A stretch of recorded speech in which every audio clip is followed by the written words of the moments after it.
The full moon shone like a solitary beacon in the night sky, casting silver reflections on the waves crashing against the cliffs of Blackridge, a small coastal town where secrets ran as deep as the ocean.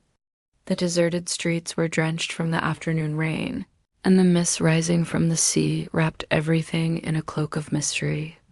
To outsiders, Blackridge seemed like just another town forgotten by time, with its cafes closing early and its inhabitants used to living under the weight of silence. But those who truly knew the place understood that nothing there was what it seemed, and that under the moonlight, ancient creatures still walked among the living dot. It was in this setting that Helena Carvalho decided to rebuild her life. A young literature teacher recently arrived from the capital. She sought in Blackridge a refuge from her suffocating routine, a chance to reconstruct herself after a series of disappointments. With her worn-out suitcase, a handful of books, and a courage she didn't know was strength or merely necessity, she rented a small apartment above the local bookstore. Helena believed she would find peace in that seaside town. Little did she know she was about to be pulled into the heart of a story that would change everything. That particular night, the wind seemed to whisper secrets through the cracks in the windows. Helena was preparing hot tea when she heard the bookstore's bell ring, even though it was closed. Curious, she descended the narrow stairs, each step echoing like a summons. The smell of old paper and polished wood filled the air, bringing a sense of comfort. But when she reached the counter, she realized there was no one there. Only the door ajar, swaying with the strength of the wind dot as she pushed it to close it. Helena felt a shiver run down her spine. On the other side of the street, standing under a flickering lamppost, was a man. Tall, broad-shouldered, wearing a perfectly tailored suit that contrasted with the decaying surroundings. His gaze was fixed on her, and even from a distance, Helena felt as if it pierced through her. Eyes of a deep amber, almost wild, reflecting the moonlight as if they hid an impossible secret. Helena instinctively stepped back, slamming the door shut. But the image of that stranger was burned into her mind like fire. He was not just any man. There was something in that presence that defied all logic. She tried to convince herself it was just imagination, the fatigue of another long day. But deep down she knew that encounter was no coincidence. The next day, the town murmured about the arrival of Adrian Blackwell, the enigmatic billionaire who had purchased old properties in Blackridge, and now seemed determined to turn the place into an empire. Some said he was a visionary, others that he was a predator, not only in business. Helena overheard the comments at the cafe while scribbling notes in her notebook, pretending not to listen. But each word seemed to confirm the feeling of the night before. That man was not ordinary. Fate, however, did not take long to put them face to face. That afternoon, while walking along the cliff's edge in search of inspiration for her classes, Helena slipped on a wet stone. Her body was thrown forward, the void only a few feet away. But before she could fall, a strong arm held her firmly. The impact left her breathless, but not as much as the shock of realizing who had saved her. It was him. Adrian Blackwell. Time seemed to stand still. Helena felt her heart race as she was lifted away from danger. Up close, she noticed impossible details, the overwhelming strength in his muscles, the heat radiating from his skin despite the icy wind, and that gaze, intense, penetrating, as if it could see beyond her soul. "You need to be more careful." His voice was deep, melodious, charged with an authority that didn't need to be imposed. "This cliff has claimed too many lives." Helena tried to thank him, but the words stuck in her throat. Everything in her screamed that she should step away, but there was something irresistible about that presence. Something between fear and fascination. Thank you," she finally murmured. Feeling the weight of his gaze still upon her, Adrian tilted his head slightly, as if analyzing every detail of her, every gesture, every beat of her racing heart. Then he released her gently, but the touch was engraved on her skin like invisible embers. Without another word, he walked away, his steps firm until he disappeared into the mist. Helena remained there, breathless, trying to understand what had happened. It wasn't just the sensation of being saved. It was something greater, something that defied reason. As if, when touched by that man, she had crossed an invisible threshold and entered a world where love and danger danced under the same moon. And though she didn't want to admit it, deep down Helena knew that encounter would not be the last. Adrian Blackwell had marked her destiny, and nothing, absolutely nothing, would be able to prevent what was about to begin. Asterisk. The following days were filled with restless silence. Helena tried to convince herself that the encounter on the cliff had been nothing but chance, a dangerous coincidence that would not repeat itself. But the name Adrian Blackwell echoed in every corner of Blackridge like an unavoidable whisper. At the cafe, at the market, even among her older students, everyone talked about the new owner of half the town. Some said he had bought the old abandoned shipyard and planned to turn it into a luxurious resort. Others claimed he had acquired historic mansions, renovating them extravagantly. But there was always a shadow in every account, as if the fortune of that man had been built not only on intelligence, but on something else. Something no one dared to name. Helena pretended not to care. She dedicated herself to her classes, corrected essays under the lamp's light, and sought refuge in the bookstore as always. Even so, the memory of his amber eyes haunted her like a fire that would not go out. At night, lying down, she swore she could hear footsteps on the deserted street below her window, footsteps that stopped and disappeared, as if someone were watching her in silence. On a rainy Friday, Helena decided to visit the municipal library in search of material for her classes. Among tall shelves and accumulated dust, she found old newspapers. A headline from 10 years ago caught her attention. Heir of the Blackwell family returns to Blackridge after a mysterious tragedy. The photo showed a younger Adrian, the same intense eyes, but with an expression of almost unbearable pain. The article spoke of an accident in the forest, never fully explained, in which his parents died brutally. Helena shivered. There were no details, only mentions of animal attacks and inconclusive investigations. It was then that a deep voice sounded behind her. "Looking for something about me, Miss Carvalho?" Helena's heart nearly stopped. She turned slowly and found Adrian standing there, impeccable in a dark coat, watching her with a smile that never reached his eyes. I was just... She tried to justify herself, but his presence disarmed her. "It's natural to be curious," he said, approaching with silent steps. Especially in a town where rumors replace truth, the silence between them felt heavier than the air. Helena didn't know if she should apologize or challenge that gaze. But before she could say anything, Adrian leaned slightly over the table, took the folded newspaper, and tucked it into the inner pocket of his coat. "Some ghosts must remain buried," he murmured, and then, as if the matter were closed, extended his hand. "Allow me to drive you home. The rain won't give a break tonight." Helena's mind screamed to refuse. But there was something in his voice, a mix of command and kindness, that made it impossible to say no. The car waiting at the door was no ordinary vehicle, but a black luxury sedan, tinted windows, and an engine that purred like a restrained beast. Upon entering, Helena felt surrounded by an almost suffocating comfort, soft leather, the scent of spices, and above all, his presence beside her. During the ride, no one spoke. Only the sound of the rain beating against the glass filled the silence.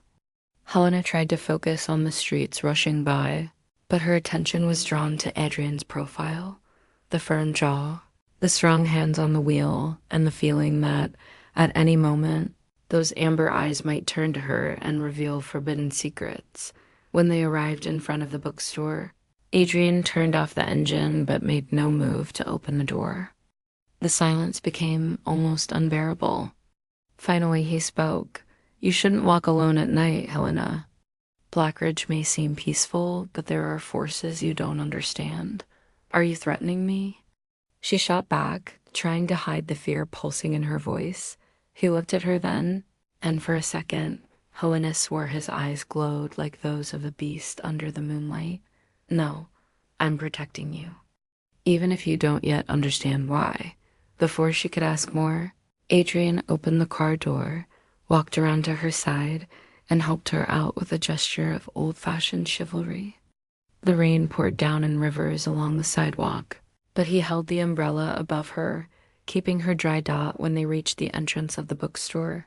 Helena turned, determined to demand answers. But Adrian only leaned slightly, his eyes burning with something that mixed desire and danger. "Sweet dreams."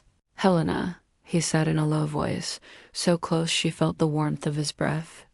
"But remember, dreams sometimes reveal truths that should remain hidden."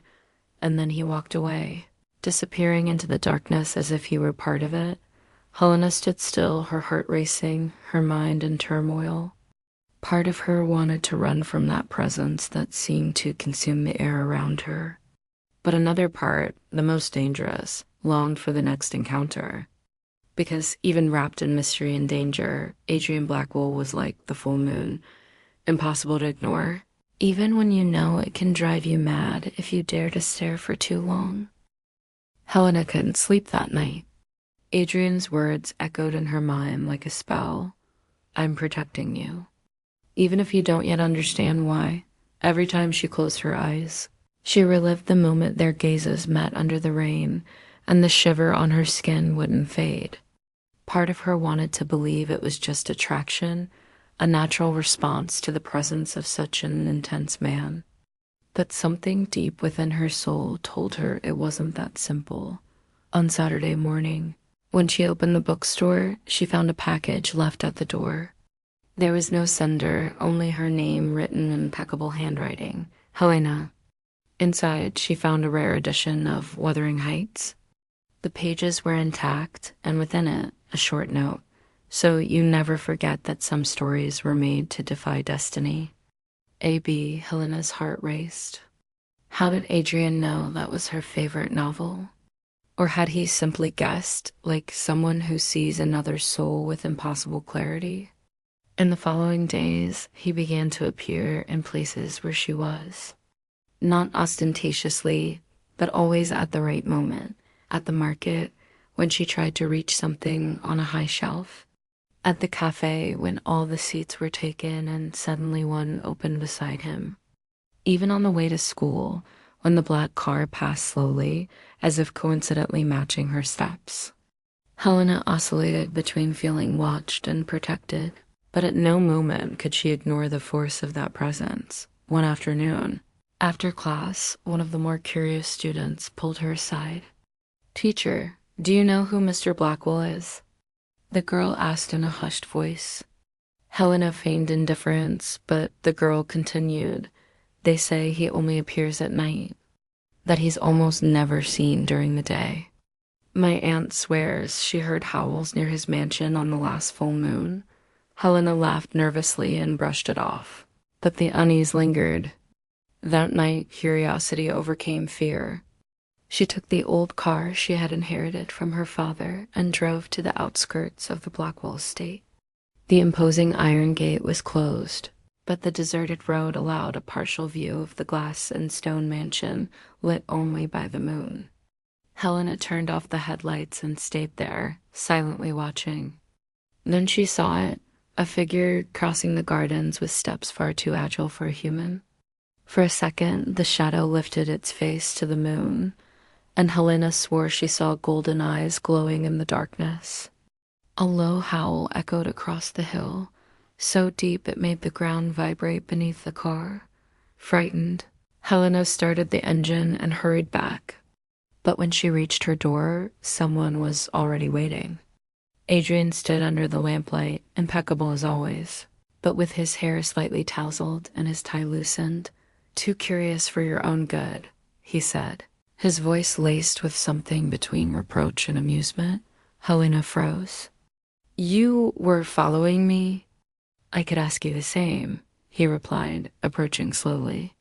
But it doesn't matter. What matters is that you need to understand. There are truths that can destroy you. Her heart pounded, but she didn't step back. Then tell me the truth, Adrian. What are you hiding? For a moment, the silence felt infinite. He stared at her intensely, and Helena swore she saw in his eyes not just humanity, but something more. A beast imprisoned, struggling not to break free. Not today, he finally answered, his voice low like a whisper in the wind. When the time comes, you'll know. Before she could insist, he stepped away, vanishing into the night as if he were part of it. Helena entered her house trembling, but with one certainty, she was becoming more and more entangled in something she didn't understand.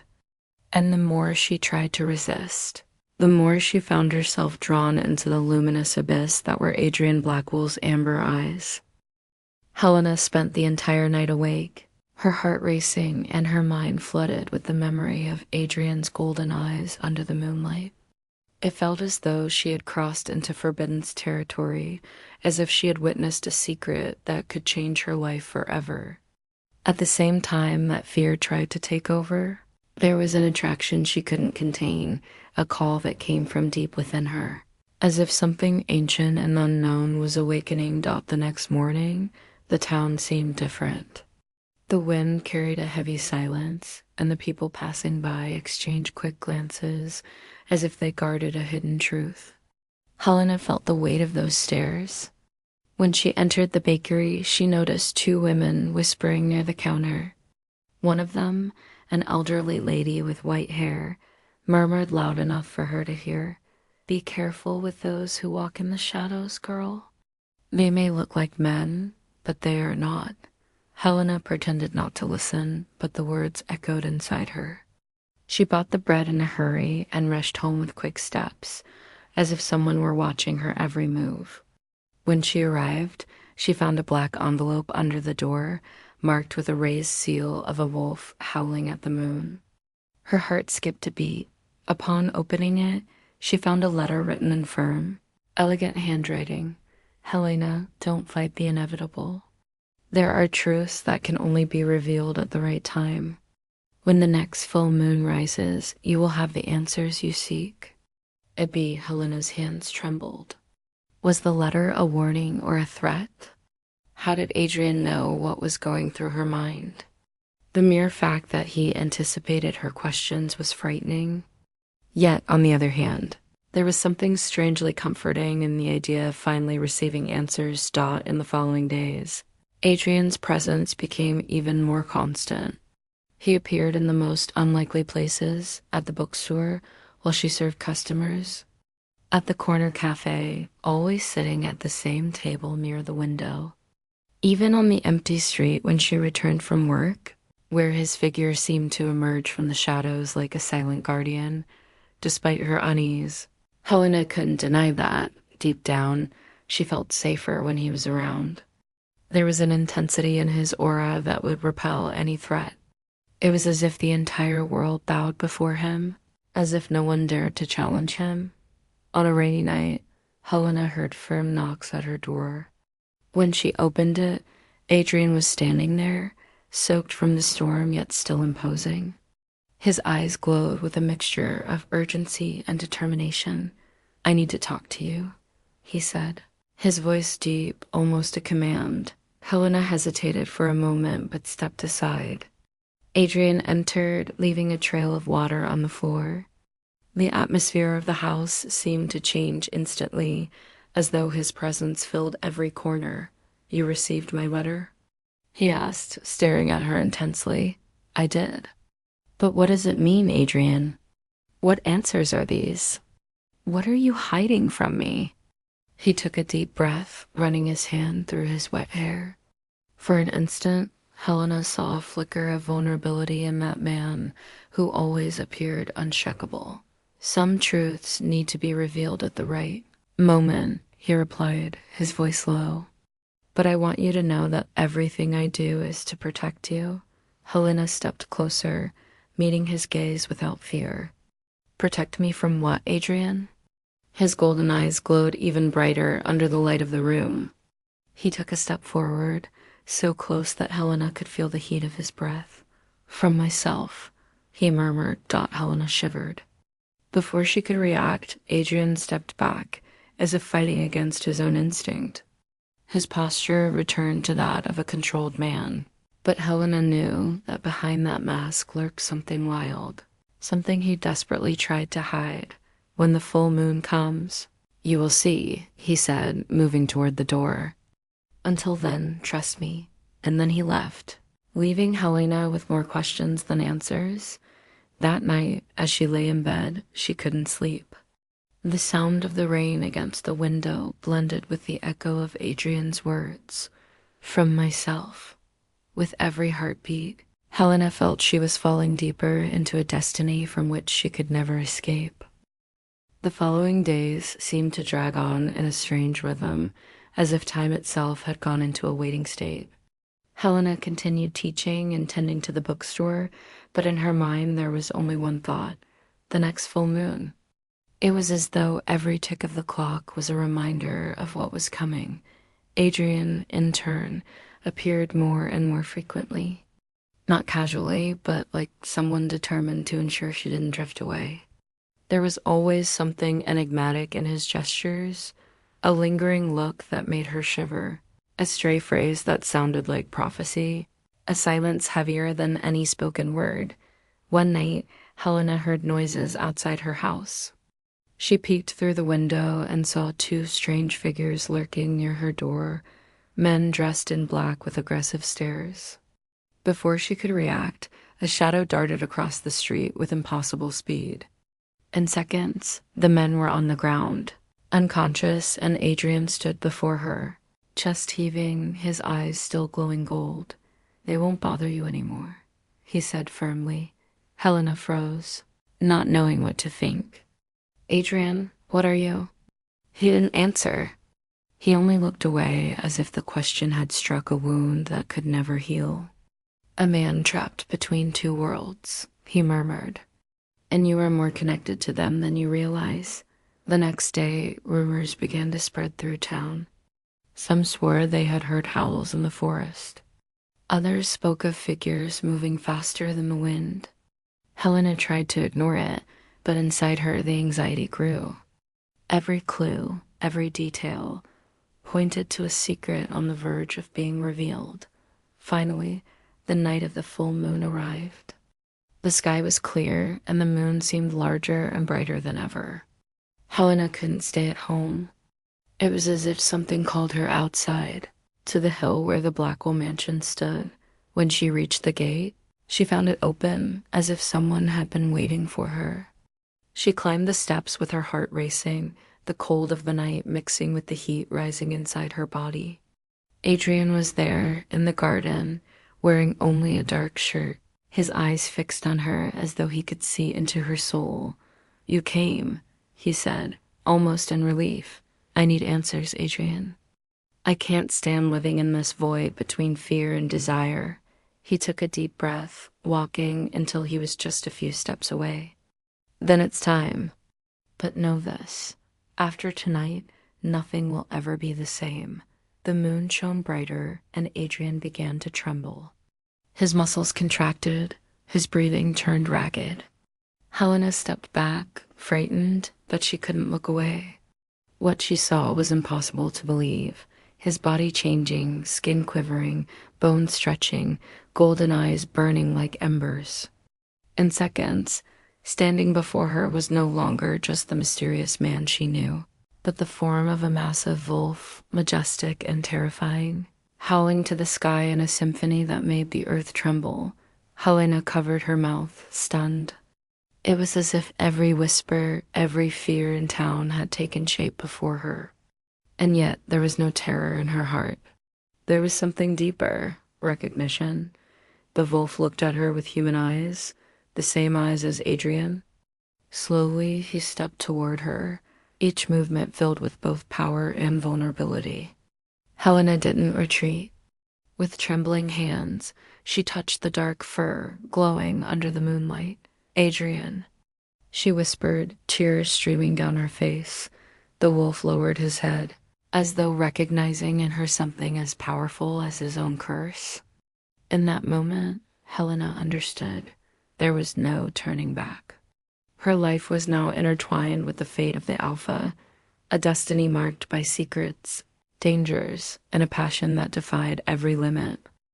The following days seemed to drag on in a strange, almost unnatural rhythm, as if time itself had gone into a waiting state. The air in the small town felt denser, filled with whispers Helena couldn't quite decipher. She continued teaching her students and tending to the bookstore, but no matter how hard she tried to keep a normal routine, her mind refused to focus on anything but the same thought over and over: the next full moon. It was as though every tick of the clock on the wall, every rustle of a turned page, every shadow cast by the fading light of day was nothing more than a reminder of what was approaching. Adrian, in turn, began appearing more and more frequently, not casually, not like a man who stumbled upon her by accident, but with the precision of someone who had already mapped every step she would take. He moved as if the town itself bent around him. There was always something enigmatic in his gestures, a lingering look that lasted just a fraction too long, enough to make her breath hitch. A phrase dropped into the air like prophecy cloaked in double meaning. Or worse, his silences, which carried more weight than entire speeches. Every time his presence brushed against hers, Helena felt the walls of her carefully guarded life tremble. One night, long after she had closed the shop and was preparing for bed, Helena heard noises outside her house. At first, she thought it might be the wind or a stray dog, but then came the unmistakable sound of footsteps, heavy and deliberate, circling her porch. With her heart pounding, she parted the curtains just enough to see. Two strange figures lingered near her door, men dressed in black with sharp eyes glinting like knives in the moonlight. Their movements were predatory, slow, and confident, as though they had no reason to fear being seen. Before she could even decide whether to scream or hide, a shadow darted across the street with impossible speed. It was like watching darkness itself take shape and strike. In a blur, the men collapsed to the ground, unconscious, their bodies sprawling awkwardly on the steps. And there he was, Adrian, standing tall under the pale moon, chest heaving, his shirt torn at the shoulder as though he had broken free from chains. His eyes glowed gold, burning with an intensity that made the night itself recoil.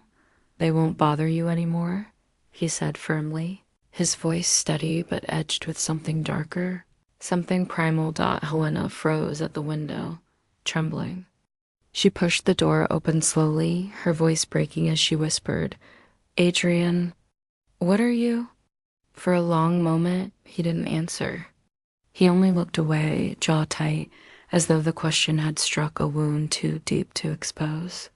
When he finally spoke, his words carried both confession and curse. "A man trapped between two worlds," he murmured, his voice rough like gravel. "And you are more connected to them than you realize." The silence between them pressed heavy, broken only by the distant cries of the forest. The next day, rumors spread like wildfire through the town. Some swore they had heard howls in the woods, low and mournful, echoing long into the night. Others spoke of shadows darting through the trees, too fast to belong to any animal they knew. There were whispers of claw marks found carved into old stone walls, of birds scattering at midnight as if fleeing from an unseen predator. Helena tried to shut her ears to it all, tried to bury herself in books and lectures, but inside her the anxiety grew like a living thing. Every rumor, every strange sign, pointed toward one truth she could no longer ignore. A secret was pushing to the surface, and it would not wait much longer. Finally, the night of the full moon arrived. The sky was eerily clear, stripped of clouds, and the moon seemed larger, heavier, almost swollen with light. It hung above the horizon like an ancient judge ready to pass sentence. Helena couldn't stay at home. Every nerve in her body screamed for her to leave, to follow the pull of something greater than fear. It was as if an invisible thread wound itself around her chest, tugging her toward the hill where the Blackwell mansion stood like a sentinel. When she reached the iron gates, she found them open, waiting as though someone had anticipated her arrival. The wind howled through the trees, carrying the scent of damp earth and sea spray. She climbed the stone steps with her heart racing, her breath shallow, the cold of the night mixing with the feverish heat building inside her. Adrian was there, standing in the garden beneath the moonlight, wearing only a dark shirt that clung to his shoulders. His posture was calm, but his eyes, those golden eyes, were anything but. They locked onto her with a force that stole her breath, as though he could see straight past flesh and bone, straight into her soul. "You came," he said, his voice breaking just slightly, as if in relief. "I need answers, Adrian," Helena said, her voice firm despite the tremor in her hands. "I can't stand living in this void between fear and desire." He took a deep breath, his chest rising and falling as if preparing to surrender something he had long withheld. He walked toward her until only a few steps separated them. "Then it's time," he said, his tone solemn. "But know this, after tonight nothing will ever be the same." The moon shone brighter, so bright it painted the garden silver. Adrian's body trembled, his muscles contracting, his breathing turning ragged. Helena instinctively stepped back, her pulse racing, but her eyes refused to look away. What she saw was beyond belief. His skin rippled, his bones stretched, his silhouette warped into something new, something primal. The sound of tearing fabric mingled with the crack of shifting joints. His golden eyes flared, blazing like embers about to consume the night. In seconds. Standing before her was no longer the mysterious man she thought she knew. It was the form of a massive wolf, majestic and terrifying, its fur gleaming black under the moon, its howl rising into the sky with such force that the very earth seemed to tremble beneath her feet. Helena covered her mouth, with both hands, stunned, unable to breathe. It was as if every whisper, every rumor, every fear the townspeople had carried in silence had taken shape in front of her. And yet, to her own shock, there was no terror in her heart.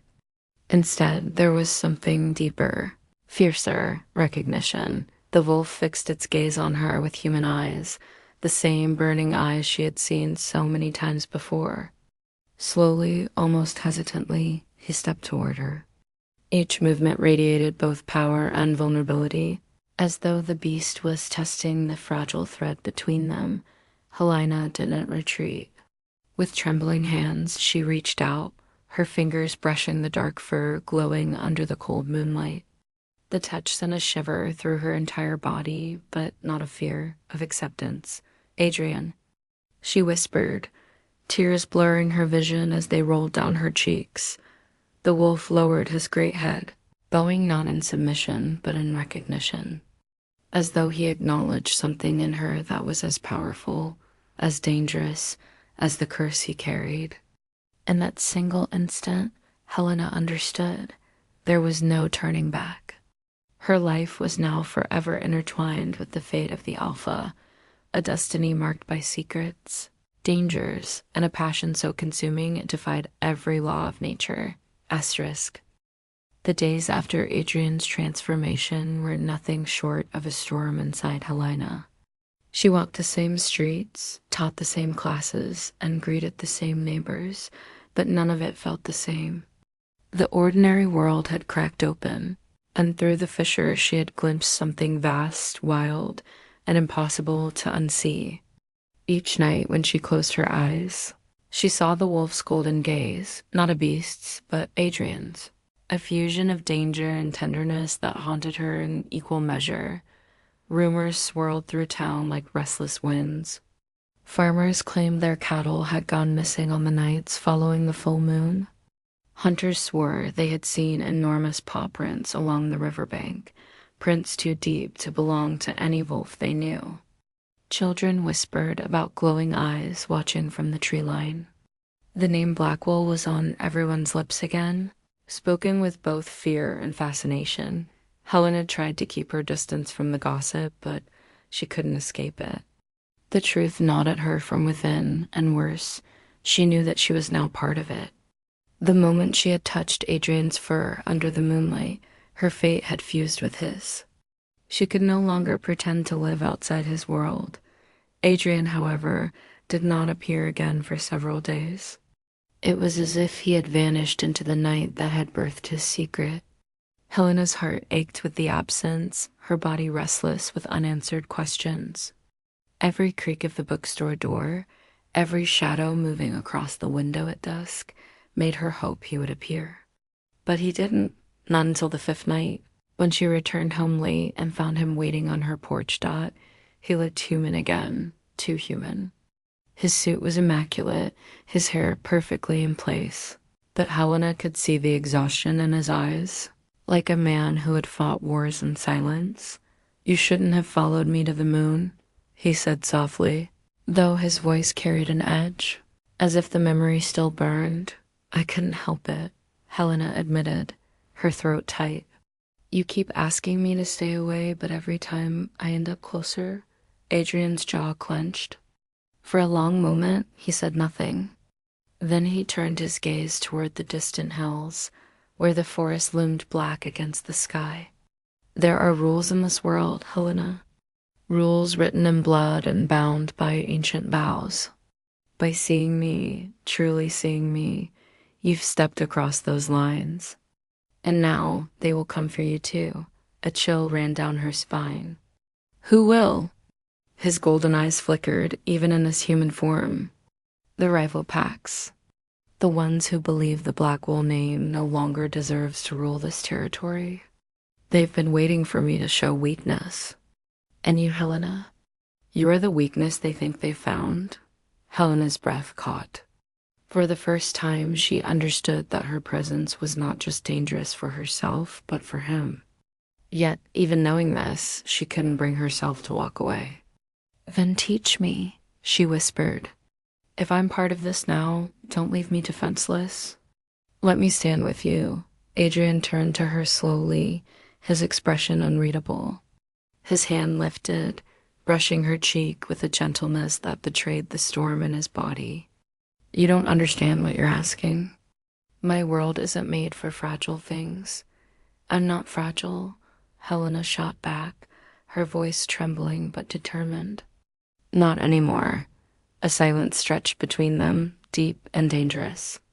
Then, to her surprise, Adrian's lips curved into the faintest smile, not of amusement, but of reluctant respect. "Very well," he said. "If you truly want to walk into the dark, then you must begin with the lighthouse." The word alone sent a shiver through her. She remembered the rumors, the abandoned structure standing on the cliffside, the stories of rituals and secrets hidden within its stone walls. "Why the lighthouse?" "Because it is where this began," Adrian said, his eyes narrowing. "And it is where it must be decided whether you are strong enough to remain by my side." That night, sleep abandoned her again. When dawn broke, Helena stood at her window, staring at the sea, the lighthouse rising in the distance like a sentinel of fate. The air seemed heavier than ever, charged with the promise of revelations and dangers she could no longer outrun. She pressed her hand against the glass and whispered to herself, "No turning back." The following evening, Adrian came for her. His car glided through the streets like a phantom, stopping in front of her home without a sound. He opened the door, and for a heartbeat, Helena hesitated. But then she stepped inside, sealing the choice she had already made. The drive to the lighthouse was silent, the only sound the hum of the engine and the distant roar of the sea. When they arrived, Adrian's men were already stationed along the cliffs, silent figures watching the horizon with predators' eyes. The air was thick with anticipation, as though the earth itself was holding its breath. Adrian led her into the lighthouse. Inside, the air smelled of salt, dust, and old iron. Candles flickered along the stone walls, casting long shadows that seemed to move with a life of their own. Helena felt the weight of history pressing on her shoulders, as though countless footsteps had once walked this same path under the watch of the moon dot at the center of the room. Adrian stopped and turned to her. His eyes glowed faintly in the candlelight. "Whatever happens here tonight, Helena, will bind you to me, or destroy you." Her heart pounded, but she did not flinch. "Then let it be so." The howl that followed shook the walls of the lighthouse. It was not Adrian's voice, but something darker, more furious, approaching fast from the forest. Adrian's gaze snapped toward the door, his teeth bared in a snarl he could no longer contain. "They found us," he said, his voice now carrying the beast within. "Stay behind me." Helena's breath caught as shadows poured into the doorway. The rival pack had come, and the night was about to be torn apart. The first impact was sound raw, tearing sound that cleaved the lighthouse open from its iron heart to the lantern room above. A chorus of howls rolled over the cliff like a black tide, and the candle flames along the stone walls shivered into thin blue threads before steadying again, as if the building itself had clenched its jaw. Helena felt it in her ribs, in her teeth, in the delicate bones of her ears. Fear tried to rise, but another sensation rose higher, a fierce, lucid calm born not of safety, but of decision. She had chosen this. She had walked into the dark with open eyes. Shadows poured through the threshold 3, then 5, then more men with the wild written in their movements, their pupils blown wide, their breath steaming in the cold like smoke from a furnace. Adrian stepped in front of her, the room seeming to tilt toward him as he shed the last pretense of civility. Even in human form, he moved like a storm taught to wear a suit. "Behind me," he growled, and the word carried weight. Not a request, but a law. The closest intruder bared his teeth in a grin too thin for humor. "Blackwall," he spat. "The coast changes hands tonight." The name hit Helena like a bell. There was history inside it. Old salt and old blood. A chain of choices that had led to this iron circle on this particular cliff. The first lunge was fast. Adrian met it faster, pivoting with a grace that didn't belong to any ballroom, catching the attacker's wrist and thundering him into stone. Another came low, a smear of motion at Helena's flank, and Adrian's men answered in a geometry of violence, silent, precise, brutal. Metal flashed, then vanished. Bone thudded, breath left bodies. The lighthouse swallowed the sounds and spit them back as echoes dot in the chaos. A figure detached from the doorway, taller than the others. Composed where they were ragged, a predator pretending at patience. His eyes were not gold, but a pale glacial gray. And when they landed on Helena, they held for a fraction too long. "There," he said, not loudly yet heard by all. The tether. Adrian froze for a heartbeat, and Helena understood. They had not simply come to win ground. They had come to test the truth of the rumor that had begun whispering through the trees. The alpha had chosen. The gray-eyed rival's smile didn't reach his eyes. "Do you even know what he is when the moon opens his bones?" he asked Helena, conversational as a knife at a throat. "How many he has buried to keep this cliff his?" Adrian stepped forward with a sound that was not human, and the rival's gaze flicked back to him just enough for Helena to see the line of weakness she hadn't known she'd been searching for. They wanted her to crack. They wanted devotion to fracture into doubt. She swallowed, found her voice steady where she expected it to shake. "I know enough," she said. "Enough to stand where I'm standing." The answer wasn't bravado. It was a hinge clicking into place. Something in the rival's eyes cooled further, then he lifted 2 fingers a signal. The room erupted. What happened next felt like watching a language she didn't know, and yet somehow understood with her skin. Adrian didn't so much transform as peel muscle aligning to older lines, tendon singing a remembered song, a body finding its truer geometry. The shirt tore at the seams and vanished into dark. Gold fire bloomed where irises should be. When the wolf came through, it was not an absence of the man, but the sum of him. The math of blood and oath and hunger distilled to a single inevitable shape. Helena's breath left her in a soft sound that no one heard. Around them, the rival pack split, two dropping to all fours mid-sprint with a sickening grace, another yanking a chain loose from his belt that glinted with silver. Adrian lunged, and the room changed scale suddenly. It was too small to contain him. Too small to contain the violence of collision as he met the first attacker midair and sent him spinning into a candle rack that exploded wax across stone. A second wolf hit Adrian's flank. A jaw snapped for his throat and met foreleg instead, shearing air, drawing a line of blood that looked black in the candlelight. Helena moved without asking permission from fear. She snatched a fallen iron sconce heavy, unbalanced, and brought it down across the silver chain in a ringing arc that jarred her shoulders to the sockets. The chain skittered away. Up. One of Adrian's men barked, and she went up the spiral, feet hammering the narrow steps, palms scraping the cold grit of centuries.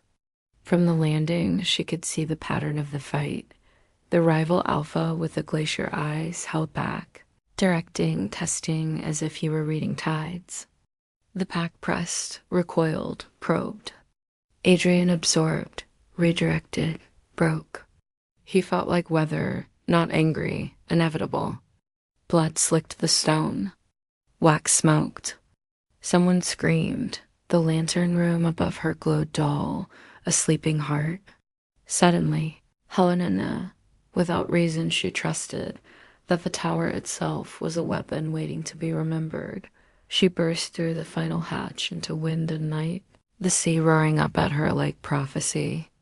The great Fresnel lens stood caged in its rusted housing, prisms dull under dust.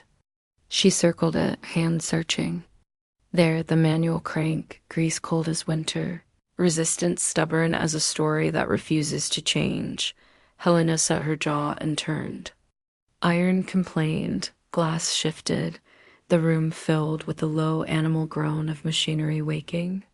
"Come on," she whispered, muscles screaming. "Wake up." See him. Below, a howl rose, not rage this time, something more like pain braided with defiance. She turned harder.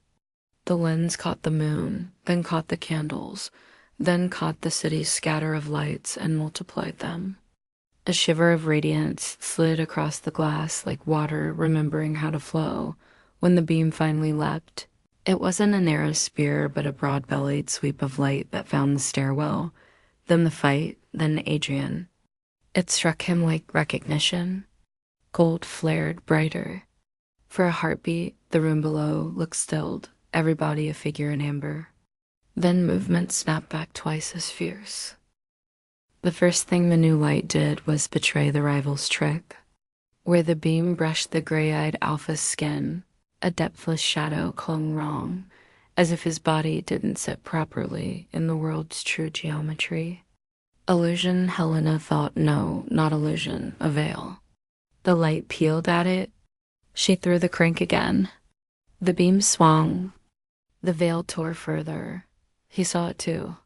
His head snapped toward the stair, toward her, and there it was, the fraction of fear wolves rarely show. He hissed a command. Two of his men broke from the melee and barreled for the stairs. "Helena." Adrian's voice came up from the stone, human sharp even through a mouth of teeth. She didn't look down. She shoved the crank, grabbed the service lever, and yanked. Somewhere in the guts of the lighthouse, a locked panel gave way, and the beam narrowed, intensified.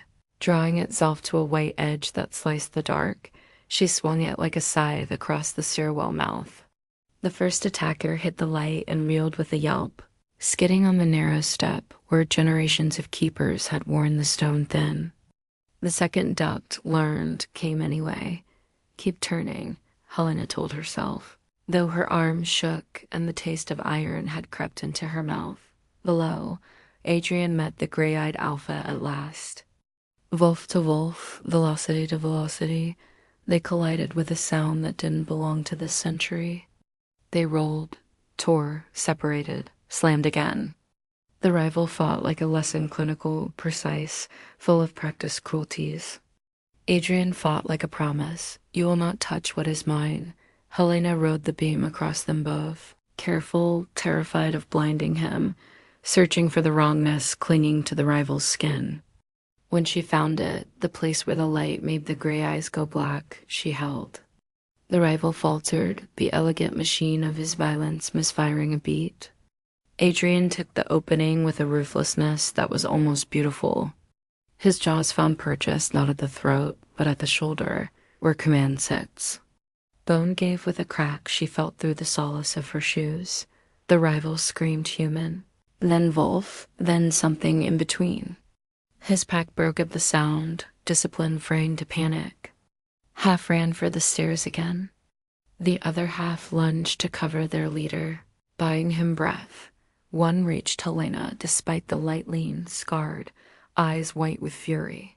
He burst onto the lantern deck, and for a heartbeat they stared, she sweating lantern wind in her hair. He, an animal barely wearing a man. He charged, she didn't think. She stepped aside and slammed the service lever down. The lens assembly lurched, the beam cut. The attacker stumbled into the housing with a strangled cry and crumpled. The deck ringed up far below. The rival alpha wrenched free, staggering, shoulder ruin. He lifted his head and howled, not command now, but promise. This isn't finished. He began to retreat, covering himself with men who would later call it strategy, and privately know it for what it was, survival. Silence doesn't return after a battle. It limps. The lighthouse caught its breath in gusts wind. See, the thin, glassy shiver of cooling metal. Helena's hands fell from the crank and hung like weights. For a long moment she could not move. Then the room below shifted, and the gold that was Adrian's gaze found her through char and shadow, through the architecture of lenses and stairs. The beam guttered. Candles reclaimed the dark. She made the descent on legs that did not feel like hers, each step a small argument with gravity. The ground floor looked like a story told too loud. Wax constellations on stone, scuffs burned into the floor, blood mapped in deliberate and accidental ways. Adrian stood in the center of it, enormous, even in human form again, bare-chested, skin scored with fresh lines already knitting like time had been asked to hurry for him. When she reached him, she realized she hadn't prepared for this part. What to do when the person you love is breathtaking and terrible. In the same breath, he looked down at her like the moon might look at a tide. You turn the light, he said, not a question, a knowing. And something like wonder crossed his features. Quick as a fish in deep water dot, she opened her mouth to answer and found her voice gone. Instead, she touched his forearm, the one unbloodied line she could find, and nodded. His men were already moving, clearing the wounded, binding the ones who had survived to be warned, wiping the room of certain truths. From the doorway, the sea threw its endless argument at the rock. He'll come back, Helena said when she had breath again, and Adrian's silence was its own yes. Who is he? A name that thinks it's a crown, he said after a moment. A winter that wants to call itself law. He studied her face as if confirming calculations he'd made before the first howl. He came for me, but he aimed at you. They always will now. The statement should have landed like a sentence. Instead, it fit like a glove she had already been wearing without knowing. She looked at the ruined chain, glinting dully near the wall, at the lens still trembling from its rude awakening, at the men who took orders without being told twice because they believed, in the shape of the man issuing them. Then she met Adrian's eyes. Then teach me how not to be a weakness, she said. Teach me how to stand so that when they aim at me, they hit iron. The corner of his mouth moved barely, but it did. the smallest concession of the general to the soldier he hadn't planned on, and now could not imagine the field without. At dawn, he said. We start at dawn. They left the lighthouse by the service path, night peeling away in sheets of heaving gray. On the cliff's lip, Helena paused and looked back. The glass above them caught the last of the candles, a tired star. She felt the place watching her, not with menace, but with the grave attention of an old house that had just learned the names of its new keepers. The car waited, silent as a vow. Inside, the world narrowed to the soft thrum of the engine and the warm, metallic scent of blood drying, of salt, of Adrian. He didn't reach for her hand, and she didn't offer it. Something sat between them like sacred tools laid out on cloth, not to be touched carelessly. The beam, he said finally, unexpected, soft. No one has woken it in years. It wanted to be useful, she answered, and they both heard what was truly being said. He nodded once, eyes forward, jaw a clean line against the pallor of fatigue. They'll speak of this, he said. They'll say the alpha bled at his own threshold. They'll say the woman turned the sea to a weapon. He breathed out, a sound like a laugh that had forgotten its shape. Let them speak. The road unspooled. Far below, the town slept poorly. When the car slowed before Helena's door, she thought he might tell her to pack, to move into the mansion, to let the walls and the men and the cameras gather her updot instead. He looked at her as if he'd come to a cliff he would not push her from. If you stay, he said, you don't get to be ordinary again. I already stopped, she answered, the truth landing gently between them. Out there when I turned the light, a beat. Then he inclined his head, that old world gesture that still lived in his bones. Dawn, he said once more as promise and oath. She watched the car vanish into the thinning dark, then stood on her porch until the first pale seam of morning opened the sky. The wind tasted of iron and lavender and something electric. Helena pressed her palm to the door, to the wood that had once been enough to keep the world polite and outside, and whispered the only prayer she trusted, not for safety, but for courage. Somewhere beyond the roofs and the docks and the empty streets, a single, exhausted wolf lifted his face to the paling moon and let out one spare, uncompromising sound. The town did not hear it. The sea did. So did the lighthouse and the woman who had woken it. The first thing the new light did was betray the rival's trick. Where the beam brushed the gray-eyed alpha's skin, a depthless shadow clung wrong, as if his body didn't sit properly in the world's true geometry. Illusion, Helena thought no, not illusion, a veil. The light peeled at it. She threw the crank again. The beam swung. The veil tore further. He saw it too. His head snapped toward the stair, toward her, and there it was, the fraction of fear wolves rarely show. He hissed a command. Two of his men broke from the melee and barreled for the stairs. Helena! Adrian's voice came up from the stone, human sharp even through a mouth of teeth. She didn't look down. She shoved the crank, grabbed the service lever, and yanked. Somewhere in the guts of the lighthouse, a locked panel gave way, and the beam narrowed, intensified. Drawing itself to a white edge that sliced the dark, she swung it like a scythe across the stairwell mouth. The first attacker hit the light and reeled with a yelp, skidding on the narrow step where generations of keepers had worn the stone thin. The second ducked, learned, came anyway.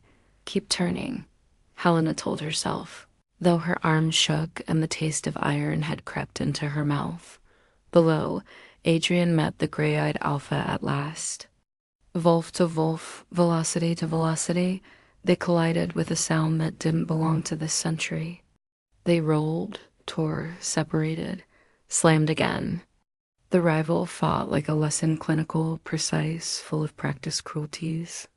Adrian fought like a promise. You will not touch what is mine. Helena rode the beam across them both, careful, terrified of blinding him, searching for the wrongness clinging to the rival's skin. When she found it, the place where the light made the gray eyes go black, she held. The rival faltered, the elegant machine of his violence misfiring a beat. Adrian took the opening with a ruthlessness that was almost beautiful. His jaws found purchase not at the throat, but at the shoulder, where command sits. Bone gave with a crack she felt through the solace of her shoes. The rival screamed human, then Wolf, then something in between. His pack broke at the sound, discipline fraying to panic. Half ran for the stairs again. The other half lunged to cover their leader, buying him breath. One reached Helena despite the light lean, scarred, eyes white with fury. He burst onto the lantern deck, and for a heartbeat they stared. She, sweating, lantern wind in her hair. He, an animal barely wearing a man. He charged. She didn't think. She stepped aside and slammed the service lever down. The lens assembly lurched, the beam cut. The attacker stumbled into the housing with a strangled cry and crumpled. The deck rang out far below. The rival Alpha wrenched free, staggering, shoulder a ruin. He lifted his head and howled. Not command now, but promise. This isn't finished. He began to retreat, covering himself with men who would later call it strategy, and privately know it for what it was, survival. Silence doesn't return after a battle. It limps. The lighthouse caught its breath in gusts waned, sea, the thin glassy shiver of cooling metal. Helena's hands fell from the crank and hung like weights. For a long moment she could not move. Then the room below shifted, and the gold that was Adrian's gaze found her through char and shadow, through the architecture of lenses and stairs. The beam guttered. Candles reclaimed the dark. She made the descent on legs that did not feel like hers, each step a small argument with gravity. The ground floor looked like a story told too loud, wax constellations on stone, scuffs burned into the floor, blood mapped in deliberate and accidental ways. Adrian stood in the center of it, enormous even in human form again, bare-chested, skin scored with fresh lines already knitting like time had been asked to hurry for him. When she reached him, she realized she hadn't prepared for this part, what to do when the person you love is breathtaking and terrible, in the same breath. He looked down at her like the moon might look at a tide. You turned the light, he said, not a question, a knowing. Then something like wonder crossed his features. Quick as a fish in deep water dock, she opened her mouth to answer and found her voice gone. Instead, she touched his forearm, the one unbloodied line she could find, and nodded. His men were already moving, clearing the wounded, binding the ones who had survived to be warned, wiping the room of certain truths. From the doorway, the sea threw its endless argument at the rock. He'll come back, Helena said when she had breath again. And Adrian's silence was its own, yes. Who is he? A name that thinks it's a crown, he said after a moment. A winter that wants to call itself law. He studied her face as if confirming calculations he'd made before the first howl. He came for me, but he aimed at you. They always will now. The statement should have landed like a sentence. Instead, it fit like a glove she had already been wearing without knowing. She looked at the ruined chain glinting dully near the wall, at the lens still trembling from its rude awakening, at the men who took orders without being told twice because they believed, in the shape of the man issuing them. Then she met Adrian's eyes. Then teach me how not to be a weakness, she said. Teach me how to stand so that when they aim at me, they hit iron. The corner of his mouth moved barely, but it did, the smallest concession of a general to the soldier he hadn't planned on, and now could not imagine the field without. At dawn, he said. We start at dawn. They left the lighthouse by the service path, night peeling away in sheets of heaving gray. On the cliff's lip, Helena paused and looked back. The glass above them caught the last of the candles, a tired star. She felt the place watching her not with menace, but with the grave attention of an old house that had just learned the names of its new keepers. The car waited. silent as a vow. Inside, the world narrowed to the soft thrum of the engine and the warm, metallic scent of blood drying, of salt, of Adrian. He didn't reach for her hand and she didn't offer it. Something sat between them like sacred tools laid out on cloth, not to be touched carelessly. The beam, he said finally, unexpected, soft. No one has woken it in years. It wanted to be useful, she answered, and they both heard what was truly being said. He nodded once, eyes forward, jaw clean line against the pallor of fatigue. They'll speak of this, he said. They'll say the alpha bled at his own threshold. They'll say the woman turned the sea to a weapon. He breathed out, a sound like a laugh that had forgotten its shape. Let them speak. The road unspooled. Far below, the town slept poorly. When the car slowed before Helena's door, she thought he might tell her to pack, to move into the mansion, to let the walls and the men and the cameras gather her up instead. He looked at her as if he'd come to a cliff he would not push her from. If you stay, he said, you don't get to be ordinary again. I already stopped, she answered, the truth landing gently between them. Out there when I turned the light, a beat. Then he inclined his head, that old world gesture that still lived in his bones. Dawn, he said once more, as promise and oath. She watched the car vanish into the thinning dark, then stood on her porch until the first pale seam of morning opened the sky. The wind tasted of iron and lavender and something electric. Helena pressed her palm to the door, to the wood that had once been enough to keep the world polite and outside, and whispered the only prayer she trusted, not for safety, but for courage, somewhere beyond the roofs and the docks and the empty streets. A single, exhausted wolf lifted his face to the paling moon and let out one spare, uncompromising sound. The town did not hear it. The sea did. So did the lighthouse and the woman who had woken it. The sun rose cold, but the morning seemed to carry a tension that not even the birds dared to break. Helena woke before the first ray cut across the curtain. There had been no dream, only that strange sensation that her soul was already standing, that something awaited her at the threshold of the day. The memory of the previous night still burned on her skin. The lighthouse awakened, the light cutting through the darkness, Adrian's howl in the midst of blood and fury. And above all, the promise he had dropped like a key on the table. At dawn, we begin. She rose, not as a teacher or bookseller, but as someone who had crossed an invisible portal. Her simple clothes seemed insufficient against the weight of what awaited. And yet, there was no time to ask who she was now. A black car was waiting on the street, parked in silence as if it were just another shadow. The driver said nothing. He only opened the door. Helena entered, and the cold leather of the seat raised goosebumps on her skin. The ride to the mansion was not long, but each curve seemed to redraw the map of a life with no return dot upon arrival. She was led directly to the modern building at the edge of the property, the one that the night before had seemed like a mere architectural detail. Now, in daylight, it was a fortress of glass and steel. Inside, the scent of resin and metal mixed with polished wood. The central hall resembled both a dojo and a private academy, but elevated to the extreme of luxury and discipline. Nothing there was decorative. Every object had function. Every space served a purpose. Adrian awaited her in the center, immaculate in a dark linen shirt, hair tied back, expression carved in stone. He did not look tired, though his body still bore the marks of the battle. Around them, some of his men observed in silence, not as mere guards, but as witnesses to something solemn. He wasted no time with greetings. Rule number 1, he said, his voice low and stripped bare. Fear is a story the body learns. You must learn to write another one.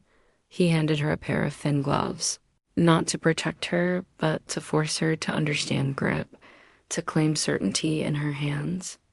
Helena slid them on and felt the world change texture. Adrian began with her feet. Those who master angles master the fight. It isn't strength, it's position. He placed her within a chalked circle on the floor and made her move. React, hold the center while he circled her like a storm, a tailored suit. He never touched her, but his presence was overwhelming, and each of her mistakes was met with correction, not with violence, but with the precision of a craftsman shaping something fragile into something solid. Hours passed as if they were minutes. The sound of her breathing merged with the waves crashing against the cliffs outside. Helena fell, rose, stumbled, began again. There was no room for excuses, not even for pride. Adrian didn't smile, but each time she succeeded, his golden eyes glowed like embers waiting to ignite. It was there, in that hall, that Helena began to understand. This was not only about defense, but about learning to survive in a world that did not forgive hesitation. During a break, they sat at a simple table. Black coffee, red fruits, nothing more. The silence between them was dense but not uncomfortable. It was broken only by Isabella's arrival, who ran to Helena and climbed into her arms, as if the child's affection could seal invisible wounds. The girl, with her quick hands and attentive gaze, signed, "You lit the lighthouse." "It remembers you now," Helena answered with a brief smile, but the message pierced her like a prophecy. Then Dominic entered. Tall, with a face carved by old scars, he placed a tablet on the table. A map of the coast glowed with red points. "Voss," he said simply. The name fell like lead. The gray-eyed rival now had a form, an agenda, and a strategy. He was gathering men, organizing routes, using the facade of a ball at the Mariners' Club to consolidate his influence and, above all, to measure the strength of the council. Adrian did not look away from the screen. He will offer order in exchange for winter. They will listen. Then he turned to Helena. "And that is why you should not be there." Helena lifted her eyes, unshaken. She knew this was not just an order, it was a test. And just as at the lighthouse, she knew the answer had to come from within. "Then we don't hide," she said firmly. "We walk and let. If they want to measure strength, let them see us in full." Adrian studied her for long seconds, as if weighing destinies. He didn't smile, but something in his expression admitted the inevitable. She was already part of the war, and no one could take her out of it. Night fell over the harbor city like a heavy veil, bringing with it the kind of anticipation that kept even the oldest awake. The Mariners' Club, lit by chandeliers reflected in tall windows, looked more like a ship anchored in the middle of land, carrying centuries of power and intrigue. Helena arrived at Adrian's side, dressed in attire that was not just fabric but armor, a black gown that moved like shadow, reinforced with discreet steel details sewn into the shoulders and belt. On her wrist, the bracelet of black stones Isabella had given her gleamed under the light, reminding her of the girl's silent promise, for luck, for bite. Inside, the atmosphere oscillated between luxury and tension. The tables covered in white linen, the violins playing soft melodies, and the restrained conversations could not hide the fact that, on this night, every word was a weapon, every glance a battle. The council members were gathered men and women of old surnames, accustomed to dictating the city's fate as if moving pieces on an invisible board. Some observed Adrian with quiet respect, others with guarded resentment, and among them, like a shard of ice in a heated room, stood Voss. He looked intact, though Helena knew of the wound torn into his shoulder. The immaculate suit concealed the pain, but his glacial eyes betrayed contained fury. When they fell upon her, there was no lust, no pure hatred, but something more dangerous, calculation. Helena felt the weight of that gaze, as though she were being measured not for who she was, but for what she might become, a trump card or a weakness.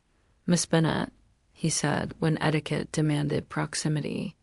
The name on his tongue felt like a finger testing the cracks in a wall. "You light rooms?" Helena answered calmly, her voice soft yet firm. Only the ones that forgot what they're for.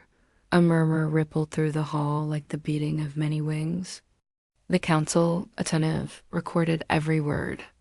Adrian did not interrupt her, and that absence of intervention was, in itself, a declaration. She was not there as his shadow, but as part of the light. Voss, with a narrow smile that never reached his eyes, raised a glass and made his toast. He spoke of order, of shared prosperity, of stability.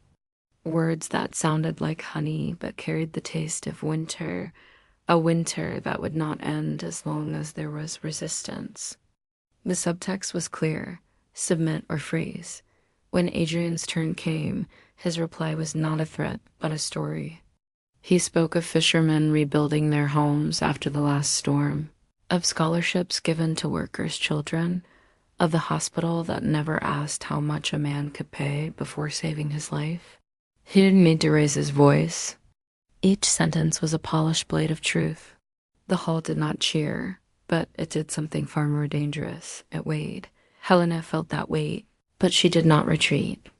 She moved among the tables, exchanging glances, holding every judgment like someone holding a candle against the wind.